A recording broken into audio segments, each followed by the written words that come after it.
Went to Best Buy today. I had the opportunity to take a look at some cameras. I took a look at the Kodak Z1015IS. I also saw the Canon PowerShot SX110. I was unable to look at that one because it was not powered up. The batteries were completely dead. Let's see, which other ones did I see? Those are the only two that I remember off the top of my head.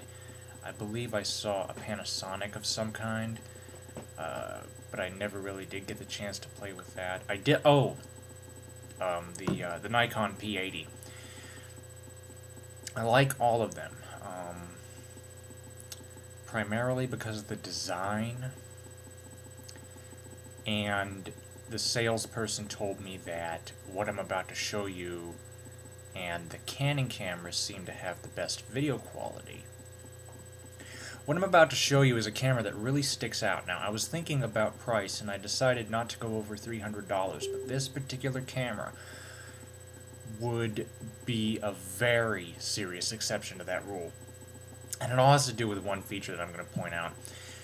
This is the Sony DSC-H50 Mega Zoom, and this is a fantastic camera. Let's take a look. Here's an example of the picture quality with the flash. You can see how big the screen is. Excuse me.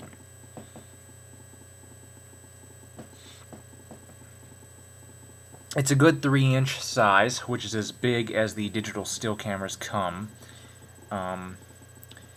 So that's very nice. The other thing about this screen, there's a little bit of a shot through the viewfinder, which I didn't mind. I just felt it was a little bit far for my taste, but I don't use the viewfinder primarily, so it wasn't a big deal to me.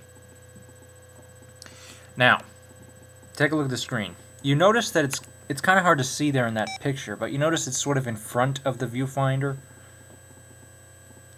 You may not be able to understand what I'm talking about for those of you who have never heard of this camera, and I'll show you what I mean.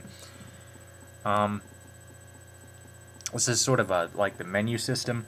Now, one of the things that I also liked about this camera, it's hard to see in the picture, but that is a tip that tells you what this particular item is about. For example, we have our megapixel camera setting, and that shows you what it's best used for.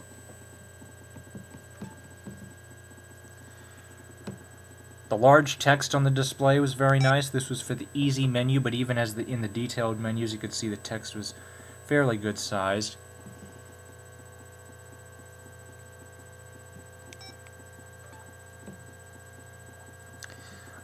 Just in general, I love the Sony Cybershot menu system.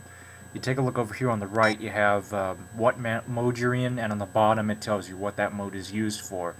For example, we have the Smile Shot mode, and it basically says, you know, capture people's smile, but easier way to capture people's smiles. This is why I like the camera. You see the screen? How it jets out like that on a hinge? You can actually bring the screen closer to you rather than you getting closer to the camera. You can bring the screen closer to you, and in my case, that is a really welcome thing. No Canon PowerShot does this. And I also like the help system because it's very nice. Once you get used to it, you can turn it off. But it's really nice when you're first starting out. Only the Sonys and the Kodaks offer this, and the Kodaks, as far as I know, I was told that the Sony Cybershots and the Canons, as far as video quality is concerned, and audio, they're the best for that. So I don't know about the Kodaks. I have yet to try one of them. I can't remember what the story was with the 1015IS. I think I tried it a little bit and decided to look around some more. I guess I wasn't terribly enthralled. I think it was because of the weight. Now understand that none of these cameras are light, but this one seemed very comfortable to hold. But again, this screen feature is the thing that won me over everything else. The screen, being able to take it out and pull it towards me and actually tilt it for a better view is what won me over with this camera and would make me willing to pay the extra money. I've also got some notes on this, so I'm going to try and get through the other stuff as quick as I can. This is an example of image quality. I know it's going to be hard to see. You got a better example with the picture of that camera that the other camera that I showed you, the Nikon, because I took a picture of that Nikon with the flash. That was a much better example of the image quality of the pictures. Here with the mode dial, it's a pretty standard mode dial. You've got a full range of manual controls. This is exactly at the halfway point between an ISO, excuse me, a point and shoot and a DSLR. It's exactly the halfway point, and that's what I like about this. It's not a full DSLR, but it still gives you the range of manual control and the design that I really, really like. Here's another image example. This was a picture that somebody else had taken. I didn't take this, but again, I love the screen. It's big and it moves. I mean, sure, other cameras have a big screen, but how many cameras can you say have a moving screen that you can actually pull closer to you? You know. One of the other things I love about this particular design of camera is the hand grip. You can see that my hand is surrounding it. It's a really nice grip, very easy to hold. I think it might be some sort of leatherette material, though I'm not exactly sure on that.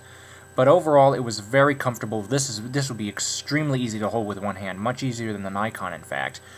But I've gotten so used to this hand grip that anything without it, you know, it just seems awkward. Because I've gotten so used to the Nikon's hand grip over the past several days that I prefer it. I prefer this particular design with the hand grip over anything else. Let's see. Here again, you see the screen. Like I said, you can move it up and down. You can move it. You can tilt it. You can tilt it. You could tilt it this way or this way. Sorry, there we go. You could tilt it this way or this way. You could bring it up and down, pull it in. It's just a great feature. No other camera has this, and I love it. Because, like I said, I can bring the screen closer to me. Once again, you see the screen. This is the normal position. And bam. You can easily move it, make it easier for you to see. It's easier for taking lower level shots, but for me in general, you know, being able to move it that half an inch closer really makes the difference in terms of being able to see it. This is, as you can see there by the price, $380. As I said, I wasn't sure about this. This is literally the only camera that I would go for $300 for, and it has to do with the screen. I've got about a minute and a half left, and I have some notes on this. I'm going to try and be as quick as I can with these notes.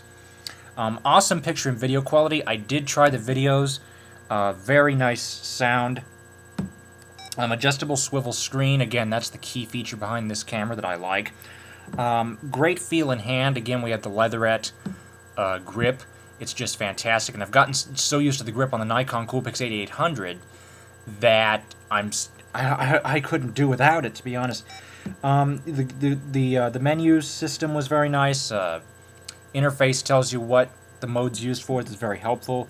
8 GB memory stick, Pro Duo capacity, 300 shots between battery charges. Very, very bright flash and easy to use. Overall, 9 out of 10. Why 9? I'm a little bit concerned about the Memory Stick Pro Duo. I think there might be some readability issues within Leopard, but I do have a card reader that's really, it's old. It's version 1.0, and we got it back in 2002. So if somebody could update me as to whether or not any more up-to-date card readers would work within Leopard, I would be very appreciative of that, because that's another factor that's going to drive my decision behind this camera, because if the Memory Stick Pro Duo cannot work within Leopard, then that pretty much takes this camera completely out of consideration, unfortunately, and I don't want to do that because I love the screen. Thank you for watching. Comments are welcome. I'm pretty much out of time, and have a nice evening.